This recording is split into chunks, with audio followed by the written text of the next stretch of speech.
he was just about to approach. And just as I was about to put my money down for my ticket, I see walking towards me from Coming Attractions Herschel Bernardi. And I said, "Hi, Herschel." And he walked right by me, sort of glassy-eyed. And then I thought, oh, he wasn't going back to New York. He needed the money for dope. And it just dawned on me, and I thought, oh. And as I was thinking that, I hear, "Hi, Arthur." And I turn, and it's Herschel Bernardi, and he says, "Sorry, I couldn't say hello." He said, "We were shooting a scene." And I turn around, and there's a camera. It was, I grant it was 16 millimeter and one light, and I hadn't noticed it because I'd getting out of the car, talking to Gwenny, and looking the other way. And but look what goes through your mind. And he had gone back just to see his mother for a few weeks, and now he was back in L.A. Let's talk about some of the series you did in the late 50s. And I'll just give you a title, and you can tell me what memories you have of them. An ABC anthology series called Telephone Time. Telephone Time, I did one Telephone Time with Judith Anderson, who was just an unbelievable actress, just bowled you over with how came out of that British school of training. And I can remember in the episode, she created this character with little innuendos and that. And suddenly I became aware that the other lady she was playing with was sort of picking up all the little characterizations and innuendos that Judith was using. And I was about to speak to her and say, "Wait a minute, do you realize what you're taking away her character from her?" And Judith had just changed her character and made it work, still kept it in character, but changed the whole, not the whole way, but enough of it so that the innuendos were different and the little rises, and it worked just fine. Did you work with Boris Karloff or John Carradine at all in that series? Not on Telephone Time, but I worked with Boris Karloff on I did the pilot for a series called Thriller. And obviously suspense, and he was the host. And it was wonderful to work with him. Here was this gentle, sweet, warm human being, hardly the monster figure that you experienced on the screen. And I'm just thinking it was Fletcher Markle, the producer, hired me to do Thriller, and it was executive produced by Hubbell Robinson, who had been the head of CBS and had left CBS and was now independent, and he was doing a live show out of New York called Omnibus, and it dealt with social issues. It was a very good show, very good, and I thought, oh, if I do well at this, Hubbell will like me and I can get a chance to do an omnibus. But when I met Hubbell, and after a few days I came home and I said to my wife, "Hubbell Robinson hates me." And she said, "You mean he doesn't like you?" I said, No, he hates me. She said, No. I said, "Yes." And she said, "Don't be silly." And I said to my agent, "Hubbell Robinson hates me." He said, "Arthur," he said, "nobody hates you." I said, "Yes, Hubbell Robinson hates me." He said, "What makes you say that?" I said, "Well, he'll come in the morning and he'll say, 'Good morning, Fletcher. Good morning, Dick. Good morning, Mary.' And he won't mention me. It just goes right by." And after a couple of weeks, things got better. And the series sold. And when it sold, Hubbell and his wife had a dinner at their Bel Air mansion for Fletcher Markle and his wife, and my wife Gwen and I, and Dick Rosenblum, the production head, his wife. Just very lovely. And after dinner, the men went up to the study and the ladies stayed downstairs. Hubbell loved to drink. He was good, strong drinker, as we say. And he's up there and he's drinking and telling us stories and this and that and showing us his collection of Confederate hats and that. And at one point he looked over at me, he said, you know, he said, when I met you, I hated you. And I just had that feeling the man hated me. And I realized then what it was. I didn't sell him. I wasn't telling him what a great show I was going to do and what I was going to give him, you know. And he was used to being pitched, so to speak. And it just took him a week or so to realize that I knew what I was doing and I was doing it. Tell me about Perry Mason. What was that like? And what was it like working with Raymond Burr? It was a very enjoyable series to work on. And Raymond Burr was delight. The whole cast was. It was just, that's true with almost all the actors. And every show I think I was on was, every once in a while you have somebody who will irritate you, but basically it was very nice. I'm just pausing because I'm remembering that on that show, I decided one time there was a story about a father and daughter, and the daughter was being brought to court about something. I've forgotten exactly, but I decided I cast a black man as the father and a white girl, indicating that the mother was white. And I grant you, the actor Frank Silvera was passing as Spanish because to keep his career going, but I knew he was black, and he obviously had quite a degree of color. And I thought, do I tell the producers what I'm doing? And I didn't.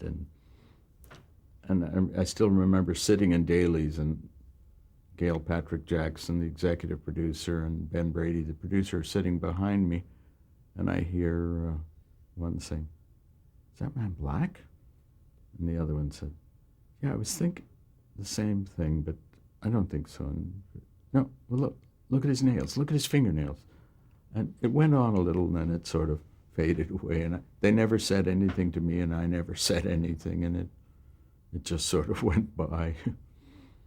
Was Raymond Burr involved in the production, or did he just show up and do his job as an actor? I'm sure he was involved to some degree, but I'm not remembering. He was not particularly involved. He would show up as an actor, and I'm remembering one show where my wife was pregnant, and I was filming on a Perry Mason, and about midnight she had these labor contractions, and I phoned the doctor, and he said get her into, it was then Cedars of Lebanon, at Fountain near Vermont, and I drove her in, and the doctor met us, and she had the contractions but somehow wasn't giving birth, and it eased up, and then it started again, and then they were trying to decide whether to do what do you call it, an operation. C-section? It says, yeah, cesarean. And they couldn't, about 7 o'clock in the morning, or when I should be getting to the set, they still hadn't decided what to do. And I thought, oh, and then I thought, well, we were filming at that time. There was a studio, I think Fox had studios on Western also. So we were only about 10 minutes away. And I thought, well, it's a courtroom scene. So I phoned the set, and I phoned in the first shot. I told them to set up on the judge. Then when I thought they'd be ready, I drove over, did the shot, then set up the next shot, drove back to the hospital. And I did that back and forth till about 10:30 when our son was born. Then I could leave her. A cousin of my wife's was with her, and I went back then and continued the filming with, needless to say, an excitement, and that was shared by the crew, by Raymond and all the others, and it was just very nice. And then I remember at lunchtime, I went up to my little office where we were filming and thought I've got to phone the grandmothers and tell them up in Edmonton. And I think, yeah, I'm in control. I'm in control. And indeed, I pick up the phone and I give them my mother's phone number up in Canada and tell them to charge it to my phone here. And they said, "What's your phone number?" And I blanked. I couldn't remember my own phone number. And I think I'm in control. And I ended up running down the hall shouting, "What's my phone number? What's my home number?" And finally one secretary gave me my home number. But we got lots of presents from Raymond and everybody, and it was really very nice. And As a director, I'm just thinking of another. I was doing another Perry Mason, and Raymond and I were talking one time, and he was bemoaning the fact that he couldn't find a contractor. He wanted to do some work at his home in Malibu. And we were just having our house extended. We were having the carport turned into 2 bedrooms because my wife was pregnant again. And I said to him, "We have these very nice guys. I don't know if they would come out to Malibu. Would you like me to ask them?" "Oh, yeah, oh, he would be so grateful." And that night when I got home, they were still working, and I asked them if would they go out to Malibu because Raymond Burr needed. One of them just went berserk. Raymond Burr was his this is Mr. America, his idol. This was he just, of course they would go. Yeah.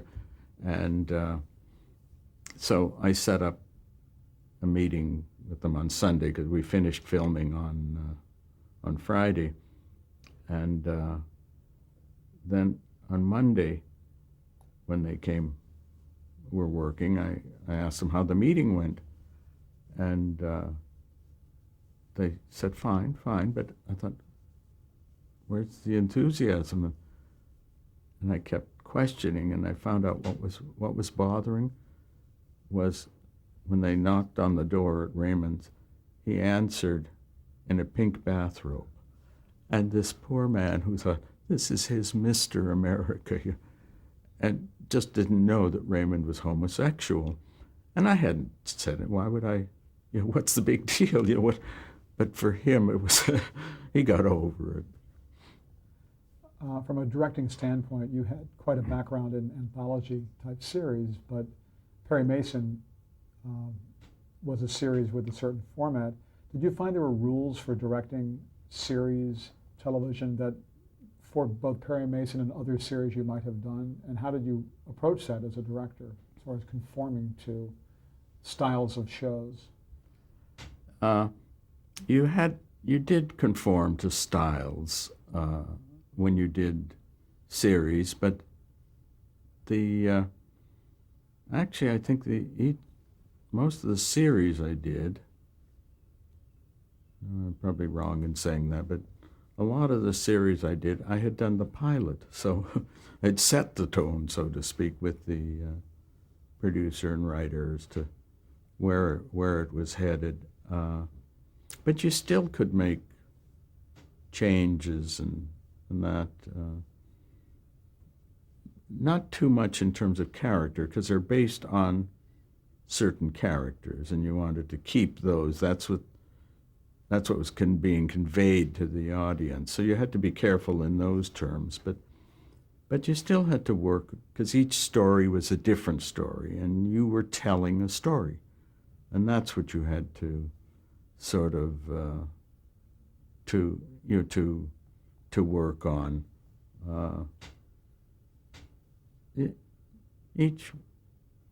I'm just thinking you could make, like when I did the pilot for I'm Dickens, He's Fenster, it was one of those 3-camera sitcoms, and I think that was the first one I had ever done of that 3-camera. And basically what they would have would be one camera on a wide shot, and the other 2 cameras on sort of over the shoulders or close-ups. That was the style of it.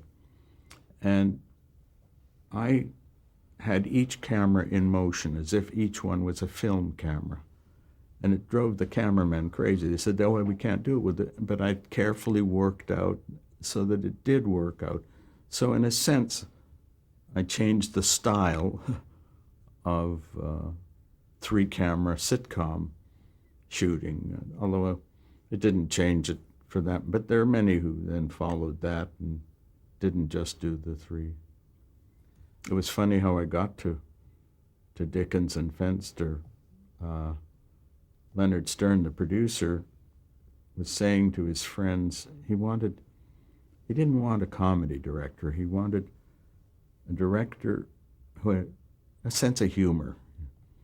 And a friend of his had been the script supervisor on Bus Stop, which was a series with James Whitmore, and I had done an episode.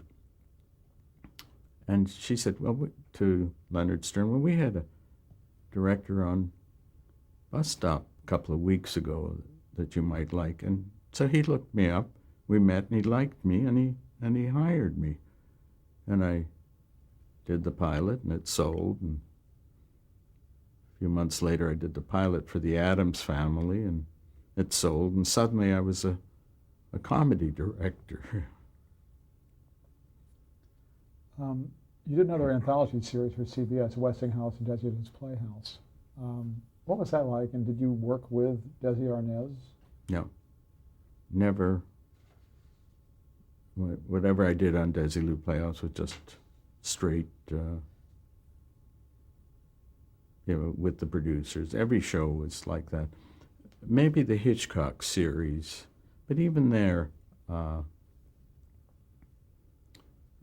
did a lot of the Alfred Hitchcock Presents and had the wonderful opportunity to work with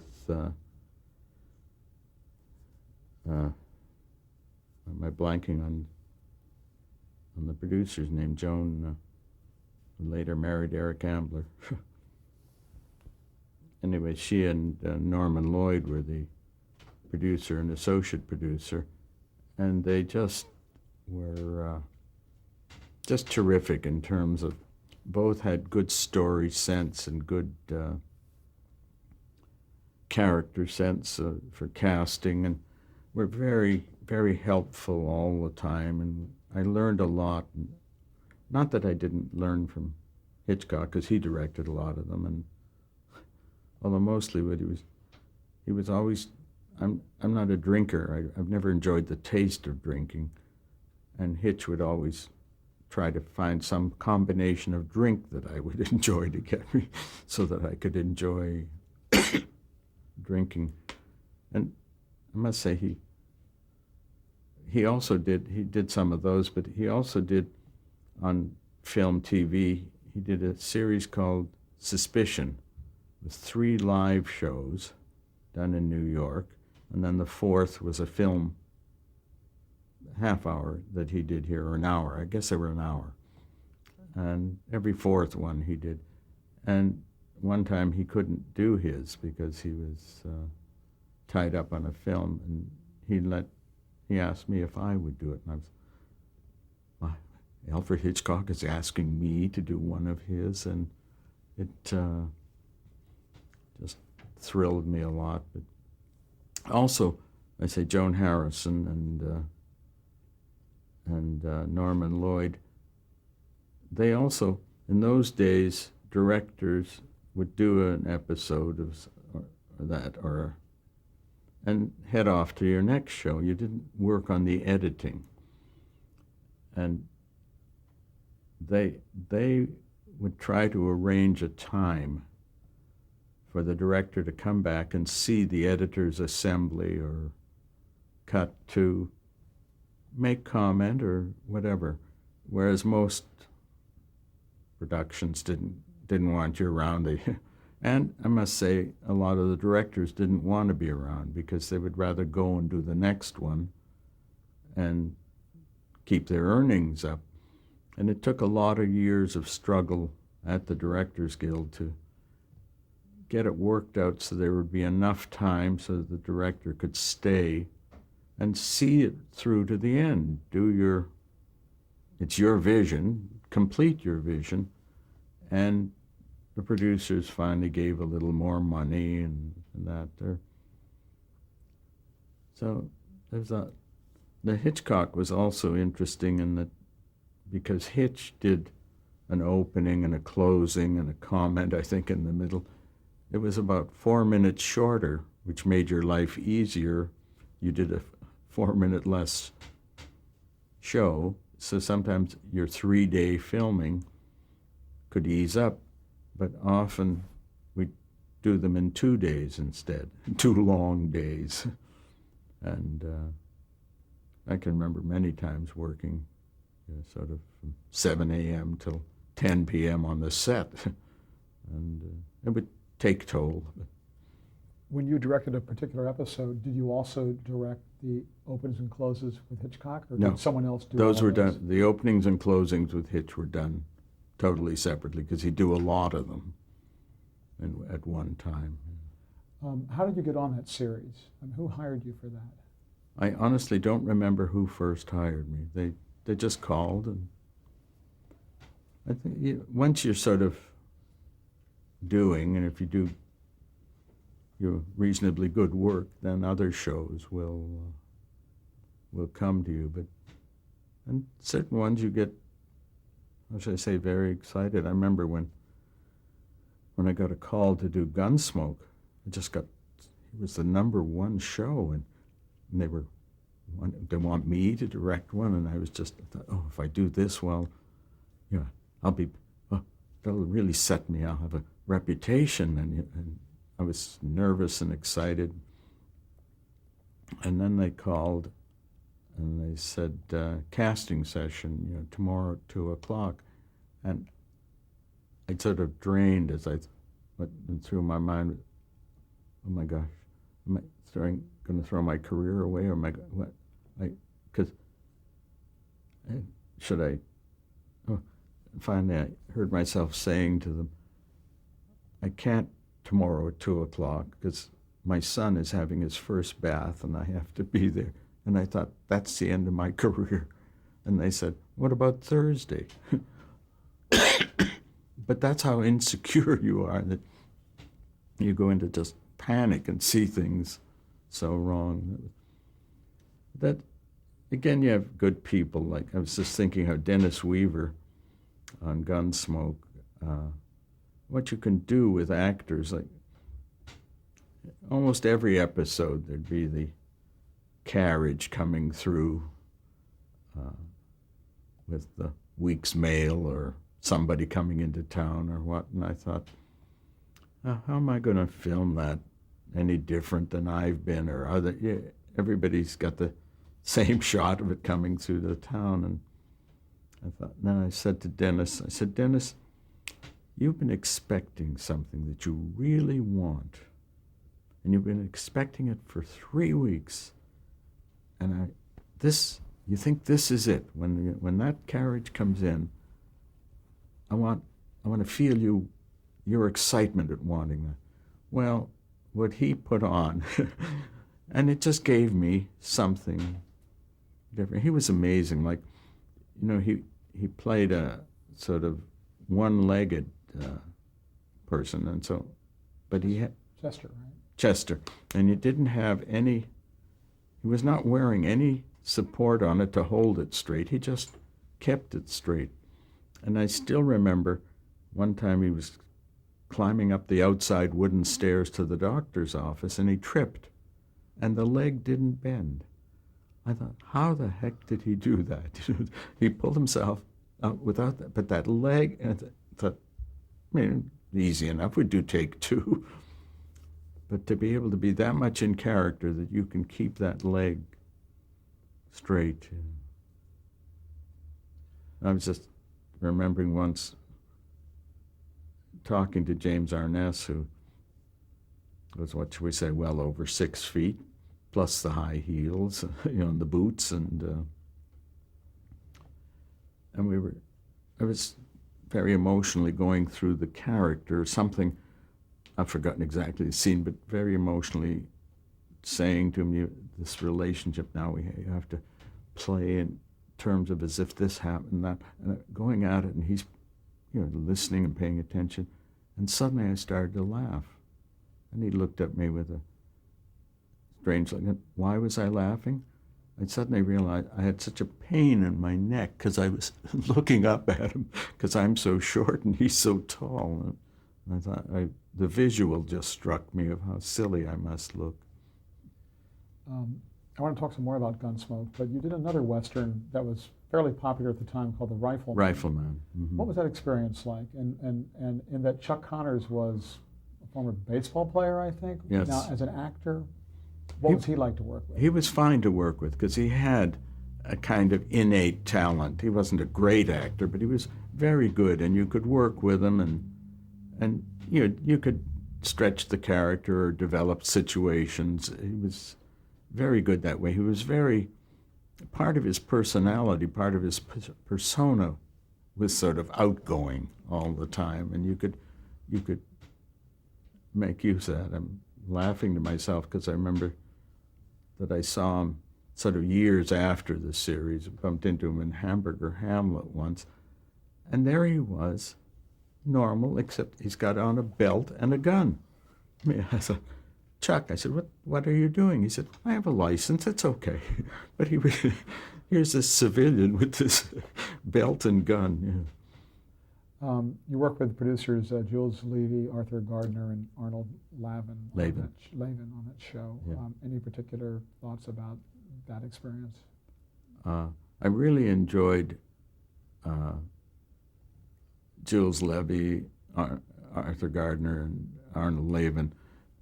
They were the producing group, and they were just the nicest people and creative. And Arnold was also directing, and he directed many of the episodes and other films.